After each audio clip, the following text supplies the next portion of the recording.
오늘 하나님 말씀은 신약 성경 데살로니가 전서 제4장입니다. 데살로니가 전서 제4장 1절부터 9절에 있는 말씀까지입니다. 그러므로 형제들아, 우리가 끝으로 주 예수 안에서 너희에게 구하고 권면하노니 너희가 마땅히 어떻게 행하며 하나님을 기쁘시게 할 수 있는지를 우리에게 배웠으니 곧 너희가 행하는 바라 더욱 많이 힘쓰라. 우리가 주 예수로 말미암아 너희에게 무슨 명령으로 준 것을 너희가 아느니라. 하나님의 뜻은 이것이니 너희의 거룩함이라. 곧 음란을 버리고 각각 거룩함과 존귀함으로 자기의 아내에 대할 줄을 알고 하나님을 모르는 이방인과 같이 세욕을 따르지 말고 이 일에 분수를 넘어서 형제를 해하지 말라. 이는 우리가 너희에게 미리 말하고 증언한 것과 같이 이 모든 일에 주께서 신원하여 주심이라. 하나님이 우리를 부르심은 부정하게 하심이 아니요 거룩하게 하심이니 그러므로 저버리는 자는 사람을 저버림이 아니요 너희에게 그의 성령을 주신 하나님을 저버림이니라. 형제의 사랑에 관하여는 너희에게 쓸 것이 없음은 너희들 자신이 하나님의 가르치심을 받아 서로 사랑함이라. 아멘. 사랑과 축복의 메시지 나옵니다. 사랑하고 축복합니다. 사랑하고 축복합니다. 오늘은 신약성경 데살로니가 전서 4장 1절부터 9절 있는 말씀을 중심해서 하나님을 기쁘시게 하는 삶이라는 제목으로 말씀을 선포하고자 합니다. 여러분, 우리 모두가 예수 믿는 성도들로서 과연 지금까지 하나님 앞에 바르게 살아왔는지, 또 그렇지 못했는가에 대한 평가의 기준은 우리 자신이 하나님을 기쁘시게 하는 생활로 살아왔는지 아니면 내 자신을 기쁘게 하는 생활로 살아왔는지를 보면 알 수가 있습니다. 그러니까 하나님을 기쁘시게 하기보다는 나를 기쁘게 하기 위해서 살아왔다면 잘 살지 못한 정도가 아니라 우리가 성경에 비춰볼 때는 헛되게 살아왔다, 그렇게 평가할 수밖에 없습니다. 그러므로 하나님을 기쁘시게 한다는 것은 우리 성도들에게 최상의 목표가 되어야 되는 것입니다. 이런 사실에 대해서 고린도서에 보면은 더욱 실감을 우리가 얻게 되는데, 여러분, 특별히 고린도 교회가 존재하던 추후 제1, 2세기에는 예수님을 믿는 사람들 대부분이 첫사랑, 즉 첫 믿음을 가지고 있었기 때문에 그 사랑이 매우 순수하고 또 하나님을 사랑하고 예수님을 사랑하는 믿음이 매우 뜨거웠습니다. 그러면서 그들의 삶의 생각들은 어떻게 하면 하나님을 기쁘시게 해드릴 수 있을 것인가 하는 것이 그들의 삶의 최상의 과제였던 것입니다. 그래서 고린도 전후서의 말씀을 보면 그들은 하나님을 기쁘시게 해드리기 위해서 때로는 자신들의 결혼을 포기할 수도 있었고, 때로는 자신의 모든 재산을 포기할 수 있을 만큼 그들의 신앙은 순수하고 매우 뜨거웠던 것입니다. 그렇다면 과연 여러분은 스스로 자신에게 이런 질문을 해본 적이 있으신가요? 내 자신이 과연 어떻게 하면 하나님을 기쁘게 해드릴 수 있을 것인가? 내가 무엇을 하면 하나님이 내 삶의 모습을 보시고 기뻐하실 수 있을 것인가? 여러분, 이 점에서 구약성경 미가서 6장 6절 첫 부분의 말씀을 보면 당대의 미가라는 선자 역시도 이런 문제로 인해서 굉장한 고민을 한 적이 있습니다. 그래서 미가서 6장 6절 첫 부분의 말씀을 보면 이렇습니다. 시작. 내가 무엇을 가지고 여호와 하나 앞에 나가며 높으신 하나님께 경배할까? 그러니까 이 말씀은 내가 하나님을 위해서 무엇을 드릴까라고 하는 이 미가 선자의 고민을 엿볼 수 있습니다. 그러면서 미가서 6장 6절 또 하반절의 말씀을 보면 이렇게 기록되네요. 시작. 내가 번제물로 1년 된 송아지를 가지고 그 앞에 나갈까? 아멘. 그러니까 여러분, 미가 선지자 시대 당시의 사람들은 적어도 하나님 앞에 나갈 때는 1년 된 송아지 정도를 가지고 하나님 앞에 드리면은 아마 하나님이 기뻐하실 것이라고 하는 그런 생각을 했던 것 같습니다. 그렇지만 미가 선지자는 좀 더 하나님을 기쁘시게 하고자 하는 마음으로 또 이런 생각을 하게 되네요. 미가서 6장 7절 이제 첫 부분의 말씀입니다. 시작. 여호와께서 천천의 순양이나 만만의 강물 같은 기름을 기뻐하실까? 여러분, 그러니까 이 말씀 역시 하나님 앞에 수만 마리의 순양을 드림으로 그 기름이 강을 채울 만큼 가득할 때에 하나님이 좋아하지 아니하실까? 하나님이 기뻐하지 아니하실까? 그런 생각을 했다는 것입니다.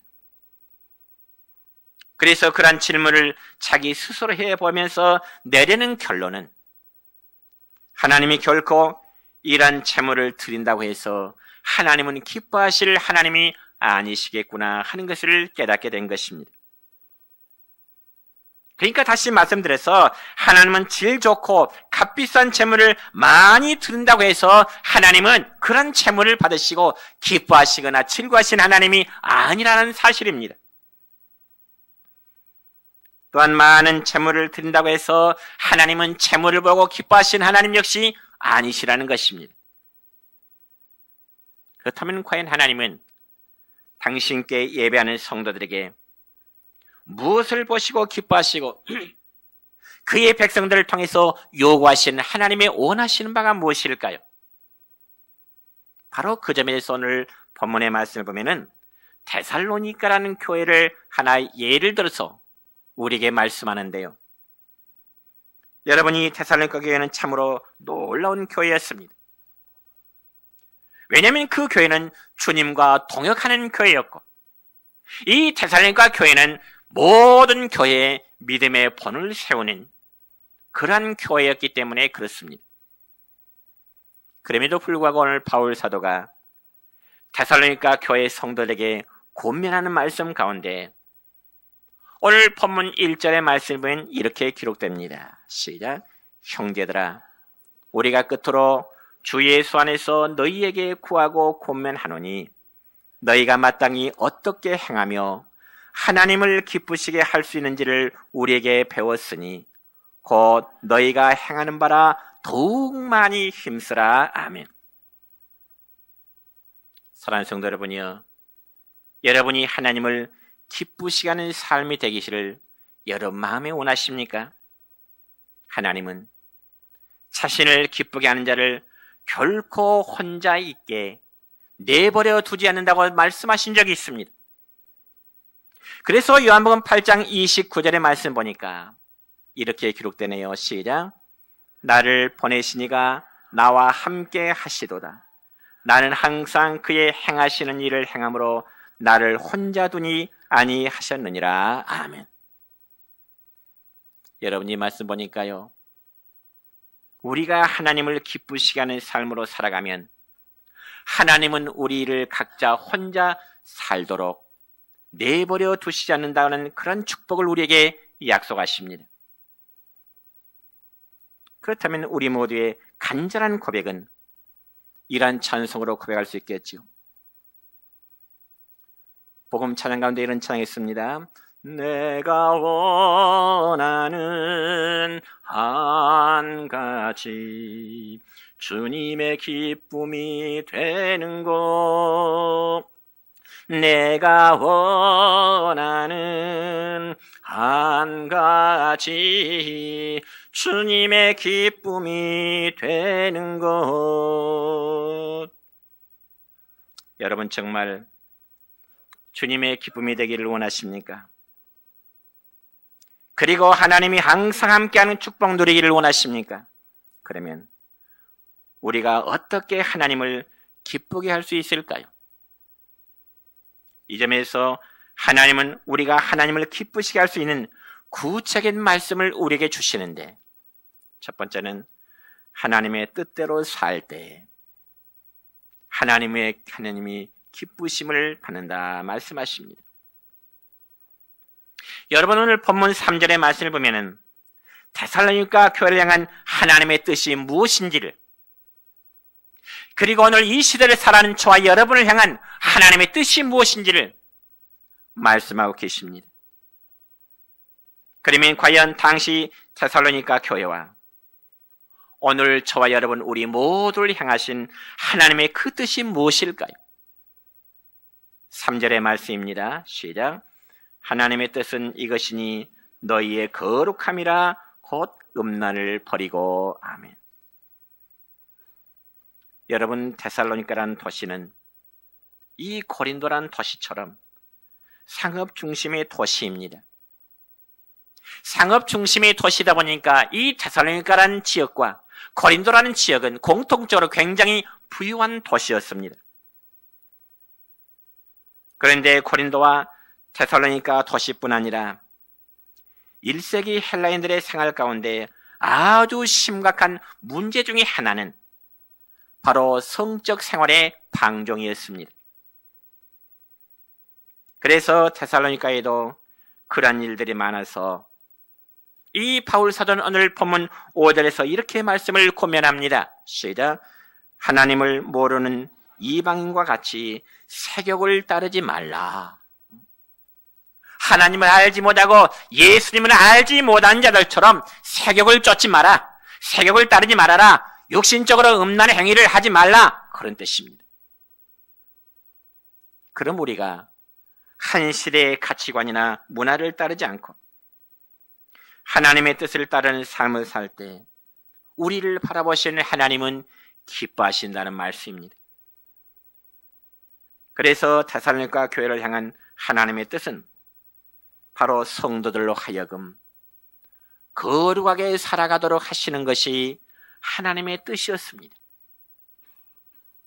그렇다면 과연 거룩이라는 것은 어떤 모습을 의미할까요? 거룩이라는 것은 어떤 겉으로 드러나는 형식적인 것이 아닙니다. 이 본문에서 말하는 거룩함이라는 것은 곧 음란을 버리는 것이라고 말씀합니다. 여러분, 여기 음란을 버리는 것이란 정결한 성생활을 의미하고요, 또한 성적으로 타락하지 않는 사람을 가리키는 것입니다. 다시 말씀드리자면 결혼하는 배우자 외에는 그 어떤 사람과도 성적인 관계를 맺지 아니하는 것, 자신의 모습을 아름답게 하는 것입니다. 여러분, 특별히 오늘 우리의 시대는 소위 성혁명 시대를 거쳐서 이제는 부르짖는 소리가 뭡니까? 바로 성해방 시대를 부르짖고 있습니다. 과거에는 성혁명 시대라면 오늘의 이 시대는 마치 성해방 시대라 그 말입니다. 왜냐하면 여러분, 눈만 뜨면은 보이는 것들이 성과 관련된 것들 얼마나 많이 있습니까? TV 매체라든지 신문이라든지 음란 비디오물이나 음란 인터넷이 얼마나 우리 사회에 만연되어 있습니까? 그러나 그러한 문화를 따르지 아니하고 그러한 가치관을 따라 살아가지 아니하고 하나님의 뜻을 따른 삶을 살 때 우리의 삶으로 하나님을 기쁘시게 될 수 있다는 사실을 믿으시기 바랍니다. 여러분, 우리가 구약 성경 가운데 스바냐서를 읽어보면은 스바냐 1장부터 3장 7절까지는 여호와 하나님의 심판에 대해서 기록되어 있습니다. 그런 반면에 스바냐 3장 9절 이후부터는 하나님께서는 그 백성들을 다시금 회복시키는 내용이란 말씀이 기록됩니다. 그러니까 하나님께서는 이스라엘 백성들의 모든 죄를 없이 하시고 오늘날의 교회의 죄를 없이 하시고 백성들의 마음에 모든 나쁜 것들을 제거하신 후에 하나님이 그 백성들을 다시금 회복시켜 나가시는 것입니다. 그래서 하나님은 오늘날도 저와 여러분의 죄를 없애하고 우리를 회복시키시고 난 이후에 하나님이 우리의 삶을 보시고 기뻐하시고 즐거워하시는 것입니다. 그러므로 하나님을 기쁘시게 해드리는 것, 이것이 바로 하나님 앞에 선 올바른 신앙생활의 모습입니다. 사랑하는 성도 여러분이요, 하나님이 지금 우리 모두에게 향하신 하나님의 뜻이 무엇일까요? 데살로니가 교회 성도들처럼 거룩한 삶으로 살아가는 것일까요? 역시 그럴 수 있습니다. 그렇다면 과연 우리가 하나님의 뜻인 거룩하고 정결하게 살아갈 수 있는 그 방법이 무엇일까요? 바로 그 점에 대해서 오늘 본문 4절의 말씀 보면 이렇게 기록됩니다. 시작. 각각 거룩함과 존귀함으로 자기의 아내 대할 줄을 알고. 아멘. 여러분, 이 말씀 보면은 우리 성도들이 거룩함과 정결하게 살아가기 위한 그러한 방법 중에 하나는 바로 자신의 몸을 잘 다스리라 하는 것입니다. 우리 각자의 몸을 잘 다스리라 그렇게 말씀하십니다. 여러분, 구약성경 창세기 4장에 보면은 아담과 하와의 아들인 가인과 아벨이 어느 날 하나님 앞에 제사 드리는 그런 내용의 말씀이 기록됩니다. 그래서 아담과 하와의 아들인 첫째 아들인 가인은 하나님 앞에 제사할 때 땅의 소산물을 제물로 삼아서 하나님께 제사를 드리고요. 그리고 동생 아벨은 양의 제물로 하나님께 제물을 드리고 제사를 드리게 됩니다. 형은 곡식의 제사로, 제물로, 그리고 동생은 양의 제물로 하나님께 제사를 드리는데, 하나님께 성경에 보니까 동생 아벨만의 제물을 받으시고 형 가인의 제물은 받지를 않으셨습니다. 그때 형 가인은 안색이 변하여 동생에 대해서 분노함을 표출하게 됩니다. 그때 하나님께서 가인에게 하시는 말씀이 있습니다. 그 말씀은 곧 창세기 4장 7절 하반절의 말씀인데 이런 말씀이 있네요. 시작. 죄가 너를 원하나 너는 죄를 다스릴지니라. 아멘. 여러분, 하나님의 사람들은 우리 마음속에 일어나는 순간순간 이런 모든 죄의 욕구를 다스릴 때 거룩한 삶으로 살아갈 수 있는 것입니다. 여러분의 마음이나 제 마음이나 순간순간 이 죄의 욕구는 일어나기 마련입니다. 그래서 우리의 마음속에 난 죄의 욕구를 스스로 다스리지 못할 때 우리는 범죄 속에 빠지게 되는 거죠. 그래서 고린도서 9장의 말씀 보면은 사도 바울은 자기의 몸과 자기의 마음의 욕구를 다스리기 위해서 내가 내 속에서 날마다 싸우노라, 그리고 내 몸을 쳐서 복종시키노라, 그런 자신의 신앙을 고백하고 있습니다. 그리고 바울 사도는 먹는 문제에 있어서도 내가 고기를 먹을 자유가 있지만은 내가 고기를 먹음으로 내 믿음의 형제가 실족한다면 나는 영원히 고기를 먹지 않겠노라고 고백함으로써 죄에 대한 스스로의 욕구를 다스릴 수 있었던 것입니다. 그러므로 사랑하는 성도 여러분이요, 우리가 하나님을 기쁘시게 하는 거룩한 삶을 살기 위해서는 자기의 몸을 다스릴 줄 알아야 되고요, 자신의 마음속에 일어나는 모든 죄의 욕구까지라도 다스리도록 노력해야 되는 것입니다. 그러면 어떻게 우리가 우리의 몸을 다스릴 수 있을까요? 이 점에서 고린도전서 6장 19절로 20절까지 말씀을 보면 이렇습니다. 시작. 너희 몸은 너희가 하나님께로부터 받은 바 너희 가운데 계신 성령의 전인 줄을 알지 못하느냐? 너희는 너희 자신의 것이 아니라 값으로 산 것이 되었으니 그런즉 너희 몸으로 하나님께 영광을 돌리라. 아멘. 여러분, 우리는 우리 몸의 주인이 하나님이라는 사실을 깨달아야 됩니다. 믿는 성도의 마음속에 하나님의 거룩한 성령께서 내주하시는 우리의 몸 자체가 하나님의 거룩한 성전이라는 그런 의식을 가져야 된다, 그 말이죠.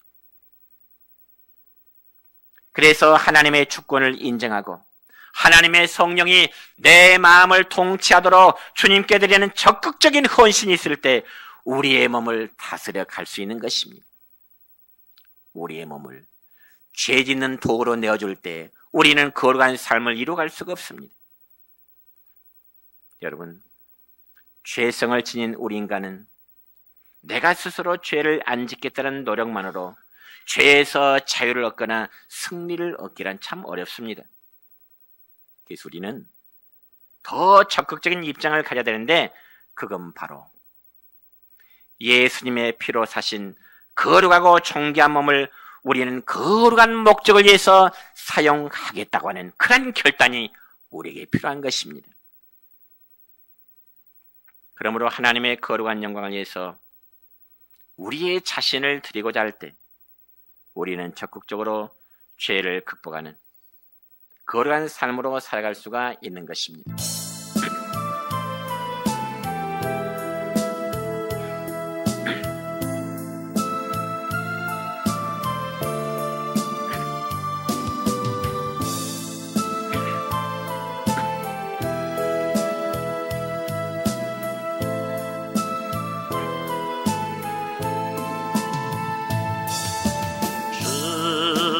우리의 죄를 용서하여 주소서. 지난 날의 잘못을 사하여 주옵소서. 주여 우리의 죄를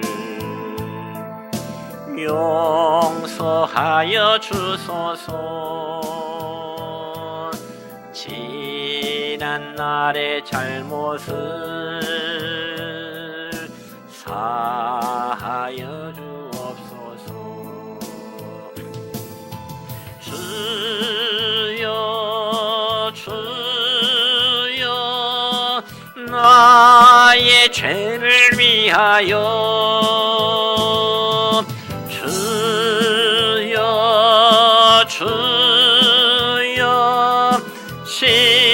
십자가를 지셨네. 주님 가신 그 길을 나도 걸어야 하네. 주님 가신 그 길을 나도 걸어야 하네. 주여 우리의 죄를 용서하여 주소서. 지난 날의 허물을 사하여 주옵소서. 주여 우리의 죄를 용서하여 주소서. 지난 날의 허물을 사하여 주옵소서. 주여 주여 나의 죄를 위하여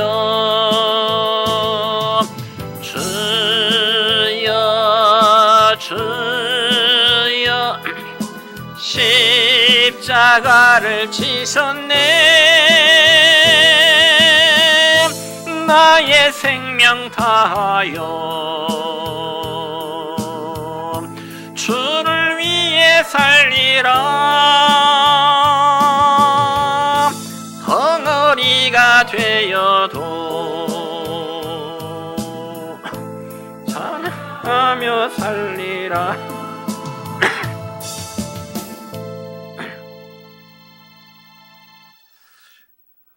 여러분, 르네상스 시대의 미술가요, 그리고 조각가로 유명한 미켈란젤로라는 사람이 있었습니다. 근데 이 미켈란젤로라는 사람이 어렸을 때는 이 그림과 조각이 매우 뛰어난 재능이 있어서 그의 나이 14살 때 그 당시 훌륭한 스승을 찾아갔습니다. 그러자 스승은 일단 미켈란젤로의 그림과 그리고 조각을 시험해 보고서 참 이 아이는 놀라운 재능을 가지고 있구나 하는 것을 스승이 판단했습니다. 그래서 스승은 미켈란젤로에게 묻기를, 너는 위대한 조각가가 되고 싶니? 위대한 화가가 되고 싶니? 스승은 어린 미켈란젤로에게 물을 때 이 미켈란젤로는 주저하지 않고 예라고 답변했습니다. 그러자 스승은 또한 미켈란젤로에게 묻기를, 그러면 네가 위대한 조각가가 되기를 위해서는 무엇이 필요하다고 생각하느냐? 스승이 어린 미켈란젤로에게 묻습니다. 그때 14살 된 미켈란젤로는 말하기를, 제 재능과 기술을 더 닦아야 되겠지요 라고 대답했습니다. 자기의 기술과 재능을 더 연마해야 되겠다는 의미겠지요. 그자 당시에 훌륭한 그 스승은 어린 미켈란젤로에게 말하기를, 미켈란젤로야, 너는 너의 기술만 가지고는 안 되고 너의 재능을 이제는 무엇을 위해서 어디에 쓸 것인가를 바로 결정해야 된다. 너의 재능을 무엇을 위해서 어디에 쓸 것인가를 네 스스로의 마음으로 먼저 결정하라. 그리고 나서 스승은 어린 미켈란젤로의 손을 잡고 두 곳으로 데려가서 조각상을 구경시켜줍니다. 조각상. 그래서 스승이 어린 미켈란젤로의 손을 잡고 먼저 간 곳은 바로 술집이었습니다. 그런데 술집 입구에는 아름다운 천사의 조각상이 있었습니다. 그러자 스승은 천사의 조각상을 어린 미켈란젤로에게 보여주면서 말하기를, 이야, 이 조각상은 너무나 아름답지만은 이 조각가는 술집을 위해서 이 조각을 이제 사용했단다. 아름다운 천사의 조각상을 술집을 위해서 조각했단다. 그리고 나서 스승은 또다시 어린 미켈란젤로의 손을 잡고 거대한 성전으로 데려갔습니다. 그저 성전 입구에도 역시 술집 입구에 있었던 조각상과 똑같은 그 천사의 조각상이 있는 것입니다. 그래서 스승은 미켈란젤로에게, 너는 지금 성전 입구에 세워진 이 천사의 조각상이 더 아름답게 느껴지느냐, 아니면 조금 전에 보았던 술집 입구에 새겨졌던 그 조각상이 더 아름답게 보이느냐, 이렇게 물었습니다. 물론 술집 입구에 세워진 조각상이나 그리고 성전 입구에 세워진 두 개의 조각상은 똑같은 것이었습니다. 그런데 하나는 하나님의 영광을 위해서 쓰여졌고요, 또 하나는 술 마신 사람들의 쾌락을 위한 목적으로 조각되어 세워진 것입니다. 그때 어린 미켈란젤로는 똑같은 작품의 조각상이었지만은 어디에 어떠한 목적으로 쓰여졌는가에 따라서 아름다움과 그렇지 않음이란 판단을 스스로 갖게 된 것입니다. 그래서 어린 미켈란젤로는 자기의 스승 앞에 소리 지릅니다. 하나님을 위하여, 하나님을 위하여, 하나님을 위하여. 이 세 번의 다짐을 스승에게 고백하면서 자기의 재능을 하나님을 위해서 쓰겠습니다 라고는 결단을 하게 된 것입니다. 우리 사랑하는 성도 여러분이요, 여러분은 여러분의 몸과 시간과 물질을 무엇을 위해서 지금 사용하고 계십니까? 우리가 하나님의 거룩한 영광을 위해서, 그리고 하나님을 기쁘시게 하는데 우리의 몸을 드릴 때 아니 우리의 시간을 드리고요, 아니 우리의 물질을 드릴 때 여러분은 적극적으로 죄를 극복하고 우리의 몸을 다스리고 하나님을 기쁘시게 하는 그러한 삶으로 살아가고 있다, 그렇게 평가할 수 있을 것입니다. 두 번째, 우리는 서로 사랑할 때 하나님을 기쁘시게 될 수 있는 것입니다. 오늘 본문의 말씀 9절입니다. 시작. 형제의 사랑에 관하여는 너희에게 쓸 것이 없음은 너희들 자신이 하나님의 가르치심을 받아 서로 사랑함이라. 아멘. 여러분, 우리가 어떻게 할 때 하나님은 기뻐하실까요? 우리가 개인적으로 교회와 주님을 위해서 열심히 봉사하는 것 중요합니다. 그리고 하나님 앞에 우리가 헌금 생활 잘하는 것, 주일 성수 잘하는 것 참 중요합니다. 그런데 우리가 교회에서 봉사하고 싸워요. 그리고 성도를 볼 때마다 입술이 퉁퉁 부어있다면 아무리 많은 봉사한다 할지라도, 아무리 교회 마당을 많이 밟아도 하나님은 기뻐하지 않으실 것입니다. 그리고 그를 바라보는 믿음의 형제들에게 덕이 되지 않겠죠. 그러면 어떻게 할 때 하나님은 기뻐하실까요? 이 시간 우리에게 구체적인 말씀을 주시는데요, 방금 전에 읽었던 9절의 말씀대로 형제를 사랑하는 일입니다. 그래서 9절에 기록된 이 사랑이라는 단어가 헬라어로는 필레오라는 단어인데요, 이는 어떤 연인 간의 사랑을 말함도 아니고요, 부모와 자녀 간의 사랑을 의미함도 아니고요, 이런 혈연으로 맺어진 형제 간의 사랑을 말할 때 이 구절에서 말하는 사랑이라는 단어, 헬라어로 필레오라는 단어의 뜻입니다. 그렇지만 성경에서는 이 필레오라는 단어가, 즉 사랑이라는 단어가 영적인 의미의 형제 사랑을 의미하는 것입니다. 영적인 의미의 형제 사랑. 목사인 저와 우리 성도들 모두는 영적으로 하나의 가족이지요. 그렇습니까? 믿습니까? 그래서 믿는 성도는 형제요 자매 아니겠습니까? 그래서 하나님을 아버지로 모시고 형제 자매가 된 모든 성도들의 사랑을 말할 때 9절에서 말씀하는 이 사랑이라는 단어가 그렇게 쓰여지고 있습니다.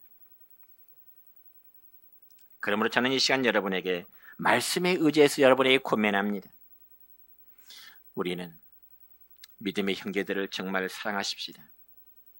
그리고 사랑하되 많이 사랑하십시다. 그래야 할 때 우리 하나님이 기뻐하실 것입니다.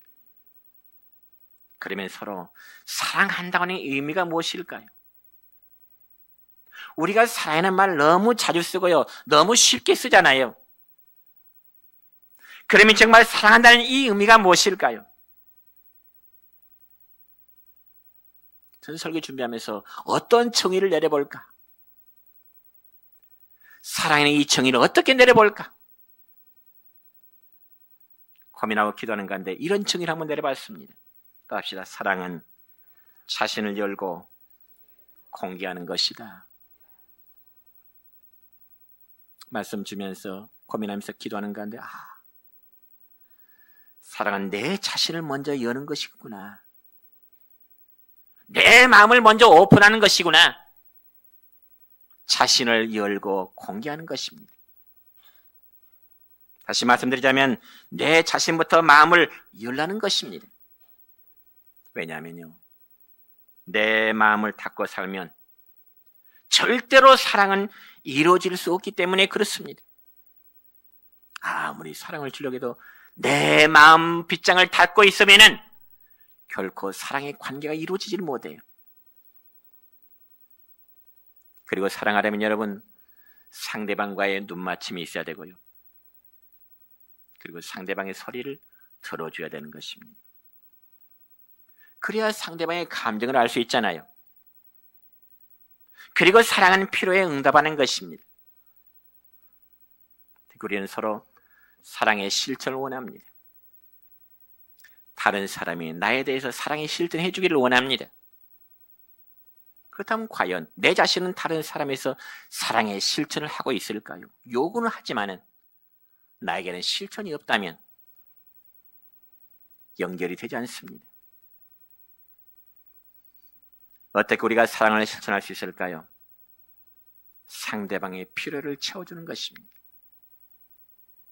그래서 우리 교회는 항상 서로를 향해서 마음을 열고요, 교제하면서 서로의 부족함을 채워주는 그런 교회가 되기를 바랍니다. 여러분, 믿음으로 평생을 걸어간 하나님의 사람, 찰스 킹즈라는 사람이 있었습니다. 찰스 킹즈리. 저는 이 책을 읽다가요, 그제 있다 굉장히 참 마음에 감동이 된 부분이라서 한번 소개하고자 합니다. 이 찰스 킹즈라는 사람은 자기가 죽기 전에 자기의 무덤 묘비에 이런 글을 써놓으라는 유언을 남겼습니다. 내가 죽거든 묘비에 이 말을 꼭 기록해 놓아라. 그 글은요, We loved, we are in love, we will love. 즉 다시 말해서 우리는 사랑했습니다. 그리고 지금도 우리는 사랑하고 있습니다. 그리고 앞으로도 우리는 사랑할 것입니다. 얼마나 감동적입니까? 우리는 사랑했습니다. 지금도 사랑하고 있습니다. 앞으로도 사랑할 것입니다.